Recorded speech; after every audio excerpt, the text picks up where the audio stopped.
Hello students, welcome back to my channel. This side Siddhi and आज हम लोग करने वाले हैं मेडिवल हिस्ट्री के प्रीवियस ईयर क्वेश्चन जो आप लोगों के लास्ट 5 ईयर्स में पूछे गए हैं। तो चलिए अपनी आज की क्लास को स्टार्ट करते हैं। इससे पहले भी हम ऑलरेडी मेडिवल हिस्ट्री के और एंशियंट हिस्ट्री के, मॉडर्न हिस्ट्री के और वर्ल्ड हिस्ट्री के क्वेश्चन कर चुके हैं। अगर आपने वो वीडियो ना देखी हो तो लिंक डिस्क्रिप्शन में है, नहीं तो प्लेलिस्ट में जाके चेकआउट कर सकते हैं। तो चलिए अपनी आज की क्लास को स्टार्ट करते हैं। वीडियो पसंद है तो लाइक शेयर ज़्यादा से ज़्यादा करना और पूरी कोशिश करना कि जितने भी मैं आपके लिए यहाँ क्वेश्चन लेके आई हूँ सबका जवाब आप मुझे कमेंट करके ज़रूर बताते रहेंगे। ओके, तो चलिए स्टार्ट करते हैं। तो यहाँ पहला क्वेश्चन आप लोगों से पूछा गया था, ये सब आपके प्रीवियस ईयर क्वेश्चन है। पहला क्वेश्चन पूछता, one of the historian who has in his work of Golconda rejected the thesis of a jagirdari crisis in the Mughal empire is. तो गोलकांडा पे अपने काम में जो मुगल साम्राज्य में एक क्या होता है, जागीरदारी संकट की जो थीसिस को खारिज करने वाले इनमें से एक कौन सा इतिहासकार है? आपके ऑप्शन से एम अतर अली, सेकंड ऑप्शन है एस असरत नाम, या दूसरा ऑप्शन है JF रिचर्ड, या लास्ट ऑप्शन दे रखा था मुजफ्फर आलम। जल्दी से कमेंट करके बताओ कि वो कौन सा ऐसा इतिहासकार है जिसने ये बोला था कि गोलकांडा पे अपने काम में मुगल साम्राज्य में क्या है, जागीरदारी संकट को जो थीसिस दे रखी थी उसको क्या कर दिया उन्होंने, रिजेक्ट कर दिया, उसको खारिज कर दिया। वो कौन सा इतिहासकार था? तो वो थे आपके JF रिचर्ड। तो आपका राइट आंसर यहाँ क्या होता है, ऑप्शन नंबर सी। अगर हम इसको डिटेल में समझेंगे और तो यहाँ पे हम देखेंगे जो JF रिचर्ड है वो क्या थे, एक अमेरिकन हिस्टोरियन रह चुके हैं। ये एक अमेरिकन क्या थे, इतिहासकार हैं। और उन्होंने क्या आर्ग्यूमेंट किया था, क्या आर्ग्यू किया था? तो उन्होंने एक तर्क दिया था कि डेक्कन जो है आप लोगों का, ठीक है, जो डेक्कन वाला एरिया है, जो साउथ वाला आप लोगों का हिस्सा है, कि जो डेक्कन में जोड़ देते हैं उन्होंने जो मनसबदार है वहाँ पे उनकी जो सबसे ज़्यादा क्या होती है, मनसबदार जो है वो सबसे ज़्यादा संख्या कहाँ पर है, डेक्कन वाले हिस्से में, ठीक है। लेकिन इसके साथ साथ साम्राज्य के साथ जो भूमि है उसमें भी इनमें क्या होगी, इंक्रीज होती गई। तो उन्होंने बोला कि साथ ही साथ यहाँ पर क्या, increase in the land under the empire as well. तो उस टाइम पे जो एम्पायर थे उस टाइम पे जो लैंड का जो नंबर वो भी बढ़ता चला गया, ठीक है। तो उन्होंने बोला कि जो डेक्कन है ये किसका मानना है, JF रिचर्ड का मानना है, जो एक अमेरिकन हिस्टोरियन है। तो उनका मानना है कि जिसके अनुसार क्या था कि गोलकंडा जैसे दक्कन क्षेत्रों में पाए बाकी भूमि की जैसी की कोई भी कमी नहीं है। मतलब वहाँ पे कौन सी लैंड, पाए बाकी लैंड है, याद रखना। तो ये रिचर्ड के अकॉर्डिंग है कि डेक्कन वाले एरिया में जो गोलकंडा वाला एरिया आप लोगों का, वहाँ पर पाए बाकी लैंड जो है उसकी कमी बिल्कुल भी नहीं है।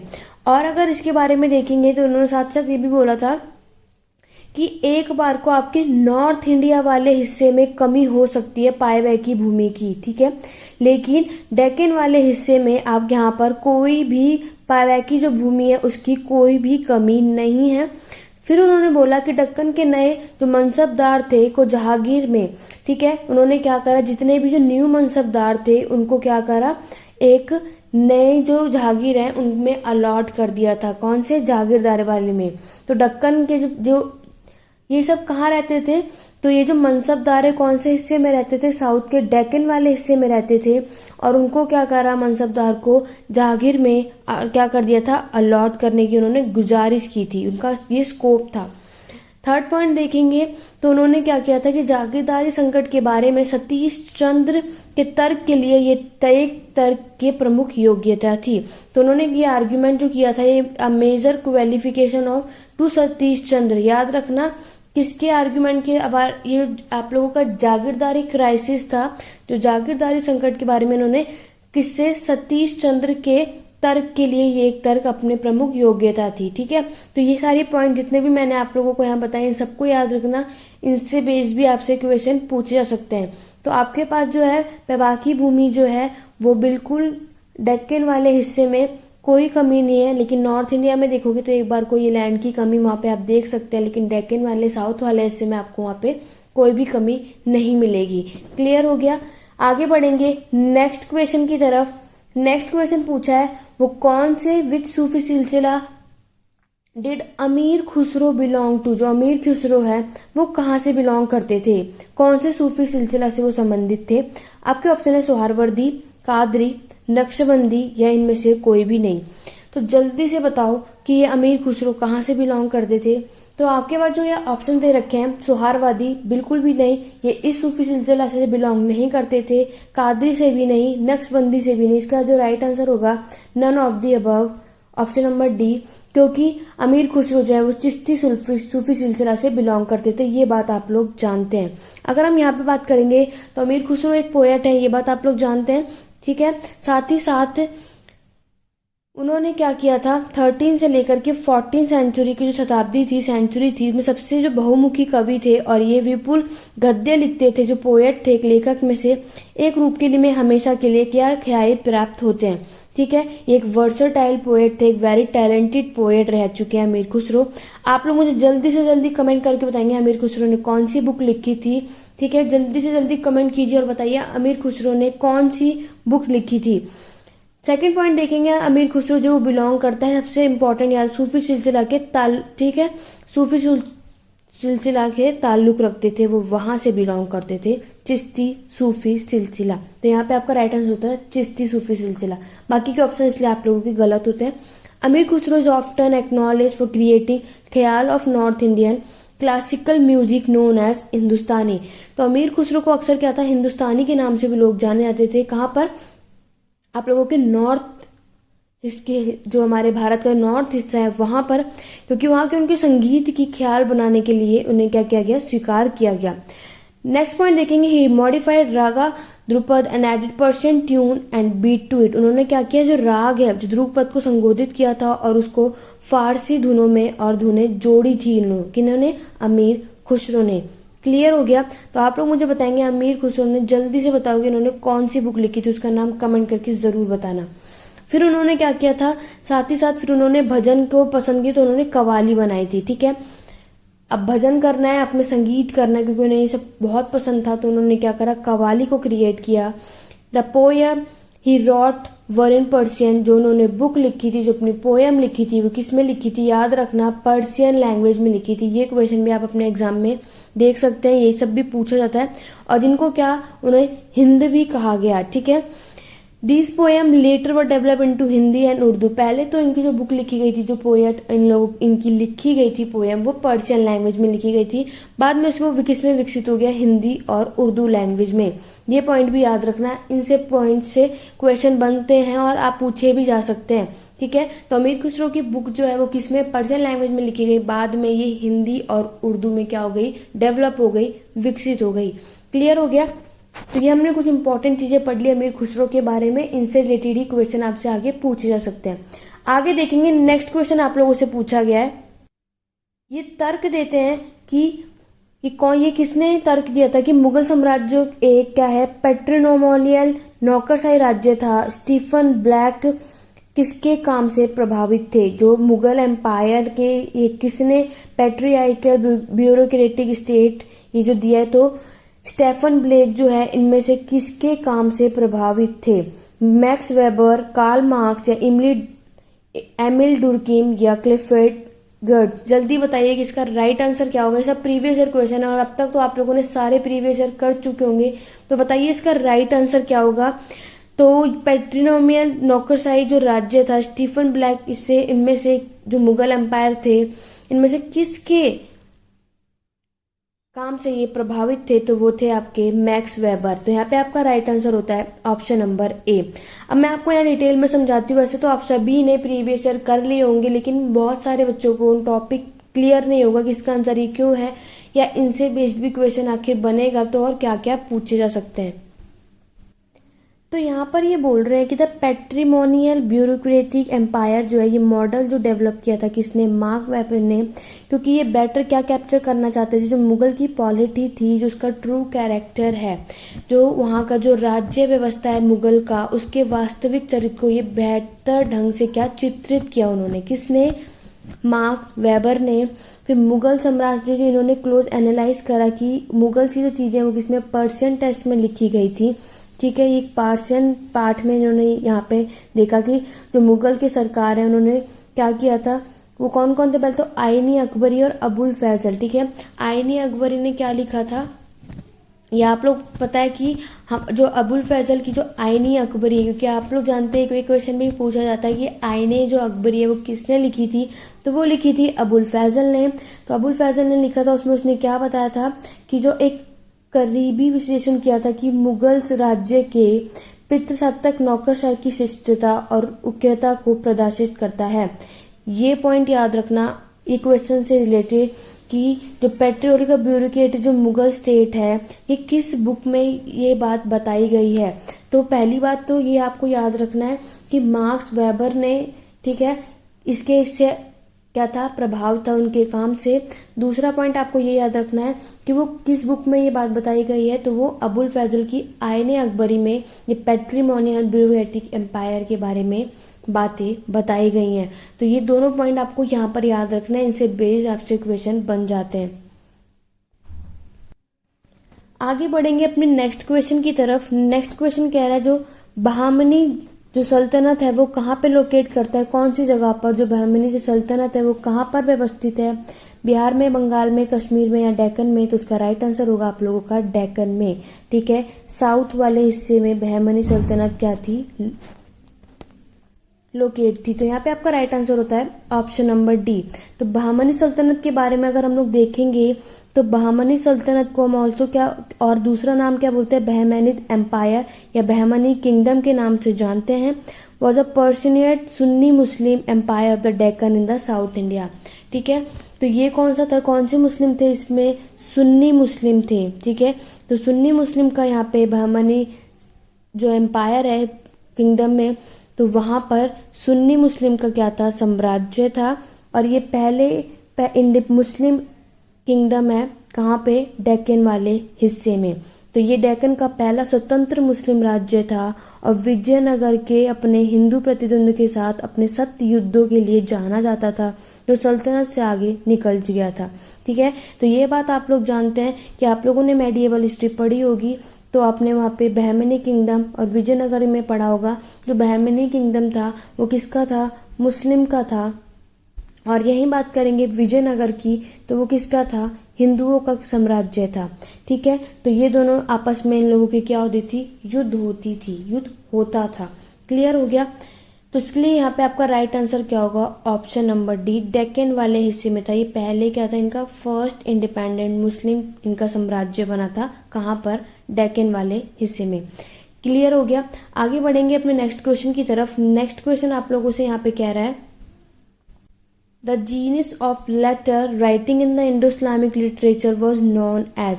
जो इंडो इस्लामिक के साहित्य में पत्र लेखन के जीन को क्या कहा जाता है, ठीक है। किसको, जीन है, जो इंडो इस्लामिक का लिटरेचर है, साहित्य है, उसमें जो वर्ड है आप लोगों का जीन, उसको क्या कहा जाता है। आपके ऑप्शन है अदब, अखलाक, इंशा या कस्तीबा। तो यहाँ पे आपका राइट आंसर होगा ऑप्शन नंबर सी, इंसा। क्लियर हो गया। तो जो वर्ड है इंडो इस्लामिक लिटरेचर में जीन, ये इसको क्या, इंशा बोला जाता है। आगे बढ़ेंगे नेक्स्ट क्वेश्चन की तरफ। इस क्वेश्चन का आंसर आप लोग मुझे बताएंगे, क्योंकि इससे पहले ही मैंने आपसे इससे रिलेटेड एक क्वेश्चन कराया था और मैंने एक्सप्लेनेशन के साथ आपको समझाया था। तो अगर आप यहाँ क्वेश्चन देख रहे हैं, आपसे पूछा गया है who argued that there are जागीरदारी crisis in the Mughal Empire during the late 17 and early 18th century। तो किसने तय किया था कि जो आपकी 17वीं और 18वीं शताब्दी के प्रारंभ में मुगल साम्राज्य में जागीरदारी संकट था। सतीश चंद्र ने, जॉन एफ रिचर्ड ने, रिचर्ड ईटर ने या मुजफ्फर आमल ने। तो अगर आप लोगों ने अभी स्टार्टिंग में जो मैंने आपको क्वेश्चन कराया था, अगर आपने वहाँ पे बहुत ध्यान से समझा होगा तो आपका इसका आंसर जल्दी से कमेंट करके बताइए। तो अगर आपको याद होगा तो मैंने भी आपको स्टार्टिंग में बताया था, आपसे रिलेटेड एक क्वेश्चन पूछा गया था जागीरदारी क्राइसिस, अभी हम लोगों ने किया मनसबदारी के बारे में, वहाँ पे क्वेश्चन आया था। तो यहाँ तब आपका राइट आंसर था जॉन एम रिफिट्स एफ रिचर्ड, ठीक है, क्योंकि इन्होंने क्या किया था, ये उसके काम से क्या थे, प्रभाव थे। जो मनसबदारी को अभी हमने पढ़ा था कि अलॉट किया गया था किसमें, जागीरदारी में। तो उस समय ये किससे तरह आर्ग्यू चला था ये, तो ये सतीश चंद्र आप लोगों का राइट आंसर है। तो यहाँ पे आपका राइट आंसर क्या होता है, ऑप्शन नंबर ए। तो मैं आपको एक बार फिर से दिखाती हूँ कि मैंने अभी आपको वहाँ पे क्या समझाया था। तो आप यहाँ देख सकते हैं, अभी मैंने आपको यहाँ समझाया था जब हम रिचर्ड के बारे में पढ़ रहे थे डेक्कन वाले हिस्से में, जो न्यू मनसबदार अलॉट किए गए थे जागीरदारी में। तो यहाँ आर्ग्यूमेंट हुई थी मेजर क्वालिफिकेशन, सतीश चंद्र ने आर्ग्यूमेंट की थी जागीरदारी क्राइसिस के बारे में कि ये जागीरदारी क्राइसिस के बारे संकट में है ये लोग, जागीरदार लोग, मनसबदारी लोग। ठीक है, तो ये बात किसने कही थी? सतीश चंद्र ने। तो देखो आपसे यही क्वेश्चन प्रीवियस ईयर में पूछा गया है, तो यही आप चाहे तो उठाइए अपने प्रीवियस ईयर और चेकआउट करो। इसीलिए मेरी कोशिश रहती है कि आप लोगों को जो, क्योंकि अगर आप लोगों ने नोटिस किया होगा स्टूडेंट, तो आप लोगों के प्रीवियस ईयर जो भी आते दिल्ली यूनिवर्सिटी में आप लोगों ने देखा होगा, टॉपिक आपका वही रहता है, क्वेश्चन वहीं से पूछे जाते हैं। तो आप लोग कोई भी क्वेश्चन कर रहे हो तो उसको डिटेल में पढ़ो, क्योंकि उन्हीं से रिलेटेड आपको क्वेश्चन देखने को मिलते हैं। यहाँ पर इन लोगों ने जो क्वेश्चन पूछा था वो यही पूछा था, जो गोलकंडा जो रिजेक्ट किया करते, तो जागीरदारी सिस्टम जो क्राइसिस हुआ था मुगल एम्पायर में। ठीक है, तो उस मुगल समय जो जागीरदारी संकट की जो थीसिस को खारिज करने वाला इतिहासकार कौन था? तो वो J.F. रिचर्ड थे। इन्होंने खारिज कर दिया था इसकी जागीरदारी क्राइसिस को। यहीं पे सतीश चंद्र ने ये बात क्या बोली थी कि मुगल एम्पायर जो है वो, जो जागीरदारी है, इसमें संकट में है। क्लियर हो गया? तो इसी तरीके से ही ये क्वेश्चन आपसे पूछे जाते हैं। इसलिए मैं आपको क्वेश्चन के साथ साथ जो बाद में और भी पॉइंट बताती हूँ, इन सबको अच्छे से याद कर लो, स्क्रीनशॉट ले लो, नहीं तो कहीं नोट कर लो, क्योंकि इन्हीं से ही क्वेश्चन आपको आगे दिखने वाले हैं। तो ये आपका क्वेश्चन है। आई होप अब आपको क्लियर हो गया होगा कि जो आपकी जागीरदारी क्राइसिस है, जो जागीरदारी जो संकट था, इसका राइट आंसर क्या होगा? किसने बोला था? ये सतीश चंद्र ने। ठीक है, आगे बढ़ेंगे अपने नेक्स्ट क्वेश्चन की तरफ। नेक्स्ट क्वेश्चन आप लोगों से कह रहा है, अकबर के शासनकाल का धार्मिक और बौद्धिक इतिहास किसके द्वारा विस्तृत किया गया था? तो अकबर के टाइम पर जो रिलीजियस और इंटेलेक्चुअल हिस्ट्री है उसको डिटेल में किसने बताया था? रिचर्ड ईटन ने, S.A. रिजवी ने, जॉन वुड ने, या R.P. त्रिपाठी ने? तो उस टाइम पे जो रिलीजियस और इंटेलेक्चुअल हिस्ट्री थी वो अकबर के शासनकाल के समय पर, तो वो बताया था S.A. रिजवी ने। तो यहाँ पे आपका राइट आंसर होता है ऑप्शन नंबर बी। आगे बढ़ेंगे नेक्स्ट क्वेश्चन की तरफ। नेक्स्ट क्वेश्चन है, the Sufi sultan relationship with reference to the 13th and 14th century north India has been discussed by. जो 13वीं और 14वीं शताब्दी में जो उत्तर भारत के संदर्भ में सूफी सल्तनत के संबंध की चर्चा किसके द्वारा की गई थी? D.N. झा के द्वारा, कार्ला सिनोफिली के द्वारा, W.H. मोरलैंड के द्वारा, या साइमन डिग्बी के द्वारा? तो बताइए इसका राइट आंसर क्या होगा?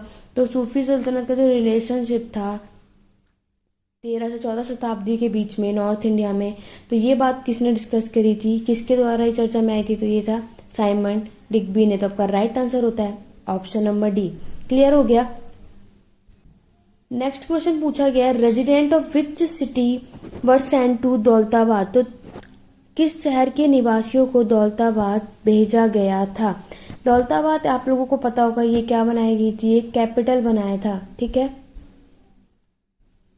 तो किसको भेजा गया था? आपके ऑप्शन है तुगलकाबाद को, सिरी को, दिल्ली कुन्हा को, या किलकुरी को? तो किस शहर को निवासी जो थे जिसको दौलताबाद भेजा गया था? तो वो थे आपके दिल्ली कुन्हा को। तो आपका राइट आंसर होता है ऑप्शन नंबर सी। आगे बढ़ेंगे नेक्स्ट क्वेश्चन की तरफ। नेक्स्ट क्वेश्चन आप लोगों से कह रहा है, who coined the term segmentary state in the study of early medieval south India. तो प्रारंभिक की मध्यकालीन दक्षिण भारत के अध्ययन में जो सेगमेंटरी स्टेट था वो शब्द किसने बोला दिया था? तो आपका ऑप्शन है बर्टन सेन ने, एंड्रिक विंक ने, रजन गुरुकुल ने, या नोब्रू काराशिमा ने? तो ये दिया था आप लोगों के किसने? बर्टन स्टेन ने। ठीक है, तो यहाँ पे आपका राइट आंसर क्या होता है? Option number A. आगे बढ़ेंगे नेक्स्ट क्वेश्चन की तरफ। नेक्स्ट क्वेश्चन आपसे पूछा गया है, वेरी इंपॉर्टेंट क्वेश्चन है, इससे रिलेटेड और भी क्वेश्चन पूछा गया है, पहले भी पूछा गया था, आज दोबारा आप लोग ये क्वेश्चन देख रहे हैं इनसे बेस्ड कि वो आपको वो सुल्तान का नाम बताना है जिसके द्वारा अमीर खुसरो ने क्या किया था। तो उसका खुजैन एल फुतह है, उसकी जो रचना की थी वो कौन थे? फिरोज शाह तुगलक, अलाउद्दीन खिलजी, मोहम्मद बिन तुगलक, या गियासुद्दीन बलबन? तो उस सुल्तान का आप लोगों को नाम बताना जिसने अमीर खुसरो ने जो खजैन उल फतह की जो रचना की थी, तो वो थे अलाउद्दीन खिलजी। तो यहाँ पे आपका राइट आंसर होता है option number B. Very important question है, अमीर खुसरो से जितने भी पॉइंट्स यहाँ बता रही हूँ सब कुछ कर लो। वैसे आपको सब कुछ करना है, प्रीवियस है यहाँ पे जितना भी मैं बता रही हूँ, क्योंकि आप लोगों ने मैक्सिमम बच्चों ने प्रीवियस ईयर कर भी लिया होगा, लेकिन मैं आपको यहाँ प्रीवियस ईयर इसलिए कराया ताकि आपको एक प्रैक्टिस हो जाए, रिवीजन हो जाए, साथ ही साथ उससे बेस्ड क्या क्या क्वेश्चन बन सकते हैं और भी पॉइंट्स, वो सब कुछ मैं आपको डिटेल में टॉपिक समझा दे रही हूँ। आई होप आपको कॉन्सेप्ट क्लियर भी हो रहा होगा। ठीक है, वीडियो पसंद आते रहे तो लाइक शेयर ज़रूर करो, साथ ही साथ जुड़े रहो और क्वेश्चन के जवाब साथ साथ देते रहो ताकि आपकी प्रैक्टिस अच्छी चलती रहे। क्लियर हो गया? तो अगर हम यहाँ पे देखेंगे, मैं आपको डिटेल में से बता रही हूँ क्योंकि आपको ये आगे भी क्वेश्चन देखने को मिल सकता है। जलालुद्दीन फिरोज के बाद कौन आए थे? अलाउद्दीन खिलजी आए थे। ठीक है, ये बने थे राजगद्दी पे, दिल्ली के सुल्तानत बने थे 1296 में, 1296 में। तो उन्होंने, अमीर खुसरो ने उस समय बुक कौन सी लिखी थी? ये बुक याद रखना, ये पूछा जा सकता है आप लोगों से। ठीक है, अलाउद्दीन की, तो इन्होंने कौन सी बुक लिखी थी? तो इन्होंने लिखी थी खजरुल फतह लिखी थी, मतलब द ट्रेजर ऑफ विक्ट्री।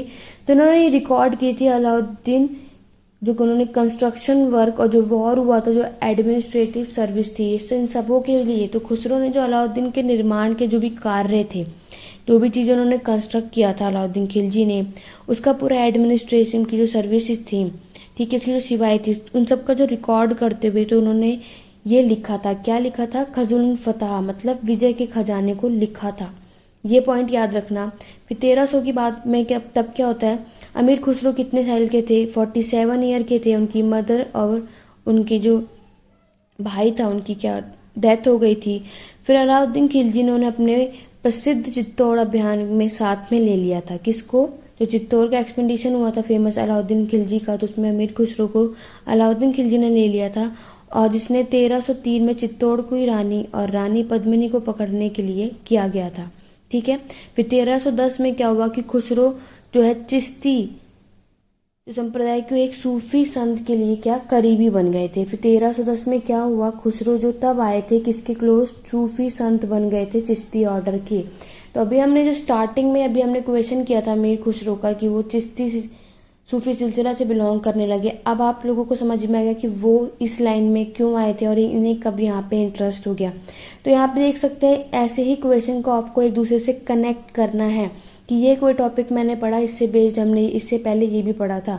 तो मीर खुसरो का भी आपने क्वेश्चन अभी मैंने आपको स्टार्टिंग में कराया था, आप लोग जरूर जाके जरूर चेक करना। तब मैंने आपको मीर खुसरो के बारे में बताया था कि वो कौन से सूफी ऑर्डर से बिलोंग करते हैं। तो चिश्ती सूफी ऑर्डर से बिलोंग करते हैं।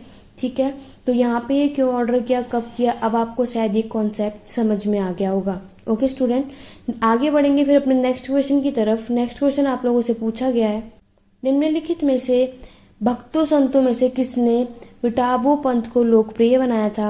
हु अमंग द फॉलोइंग भक्ति संत में विटाबो कल्चर जो पॉपुलर बनाया था, कौन थे वो? गुरु रामदास, तुकाराम, एकनाथ या रामदास? तो जल्दी से बताइए कि इसमें से राइट आंसर क्या होगा, इनमें से वो कौन थे जिसने विठोबा पंथ को लोकप्रिय बनाया था? तो वो थे आपके तुकाराम। तो आपका राइट आंसर होता है ऑप्शन नंबर बी। अगर हम इसके बारे में और देखेंगे कि और आपकी जो सोशल रिलीजियस मूवमेंट स्प्रेड कब हुआ था, पूरे मिडल एज में भारत में हो चुका था। इसका एम क्या था कि to stop conversion to Islam and fight the tyranny of Brahmin in the social setup. अब इनका ये था कि जितना भी इस्लाम धर्म फैल रहा है उसको रोकना है। ठीक है, ब्राह्मण्स को सेटअप करना है, हिंदू धर्म लेके आना है। इट ग्रेट एक्सपोनेंट व रामानुज आए थे सबका जो, ठीक है, साउथ वाले हिस्से में जयदेव आए थे, चैतन्य आए थे बंगाल वाले हिस्से में, रामानंद और कबीर आए थे यूपी में, नामदेव रामदेव तुकाराम महाराष्ट्र में, और नानक आए थे पंजाब में। ठीक है, ये सारे पॉइंट याद रखना कौन किस जगह से था। They believe in the unity of god, तो ये सब क्या विश्वास रखते थे भगवान में। And they regarded true devotion bhakti as means of attending god. उन्होंने बोला हमारी क्या होनी चाहिए? सच्ची भक्ति होनी चाहिए जिससे हम अपने भगवान को पा सकते हैं। अगर हमें मन में श्रद्धा होनी चाहिए, सच्ची भक्ति होनी चाहिए। ठीक है, denounce caste system idol worship and pilgrimage. यहाँ पे क्या बोला गया था? Caste system. देखो आप लोग जानते हैं कि भगवान के अगर में पूजा करने तो यहाँ पे कोई मैटर नहीं करता कि कौन किस कास्ट सिस्टम से बिलोंग करता है। आइडल वर्शिप थी, मूर्ति की पूजा करते थे, इस सब में विश्वास रखते थे। पिलग्रिमेज का मतलब होता है जो हम यात्रा करके जाते हैं भगवान तक दर्शन करने के लिए। ठीक है, तो ये सारी बातें आप लोगों को याद रखनी है। तो आज की क्लास में बस इतना ही क्वेश्चन करते हैं। आई होप आप लोगों को आज के क्वेश्चन हेल्पफुल रहे होंगे, आपको कॉन्सेप्ट क्लियर हो गया होगा। और आपको ऐसे ही जब आप प्रीवियस ईयर क्वेश्चन कर रहे हैं तो आपको क्वेश्चन से क्वेश्चन को लिंक करना है कि किस क्वेश्चन से आप लोगों को किस क्वेश्चन पे कहाँ पे, ताकि फिर आप कभी भी नहीं भूलेंगे और कंफ्यूज नहीं होंगे कि इसका आंसर कौन सा है। क्योंकि हम एग्ज़ाम में बैठते हैं तो भूल जाते हैं कि किसका आंसर क्या था। क्यों? क्योंकि तब हमें माइंड में कॉन्सेप्ट नहीं क्लियर होता है। आई होप आज आपको कॉन्सेप्ट क्लियर हो गया होगा। तो आप पूरी कोशिश करा करो, जब भी जो क्वेश्चन उठा रहे हो उसको पूरा कॉन्सेप्ट में पढ़ो, ठीक है, ताकि आप पेपर में जब इस क्वेश्चन को दोबारा देखोगे तो आप उसको कभी नहीं भूलने वाले हो। ओके स्टूडेंट, तो आज की क्लास में बस इतना ही। वीडियो पसंद आए तो लाइक करो, शेयर करो। चैनल पे नए हो तो चैनल को सब्सक्राइब कर लो। चैनल पे बने रहने के लिए भी आगे और भी वीडियोस आने वाली है आप लोगों के लिए। हिस्ट्री से भी बहुत हेल्पफुल होने वाली है, वर्ल्ड हिस्ट्री हम लोग करने वाले हैं। तो उसके लिए चैनल पे बन जाइए, चैनल को सब्सक्राइब कीजिए, बेल आइकन ज़रूर प्रेस करना ताकि नेक्स्ट वीडियो जब भी है नोटिफिकेशन आपको मिले। आज की क्लास कैसी लगी कमेंट करके ज़रूर बताइएगा। कोई भी डाउट हो तो आप मुझे कमेंट करके पूछ सकते हैं। कुछ नहीं समझ में आया वो सब कुछ आप मुझसे कमेंट करके पूछ सकते हैं। तो टेलीग्राम चैनल का लिंक डिस्क्रिप्शन में दिया हुआ है, वहाँ जाकर भी आप मुझसे क्वेश्चन या अपनी क्वेरी पूछ सकते हैं। ओके स्टूडेंट, आज की क्लास में बस इतना ही। Thank you for watching.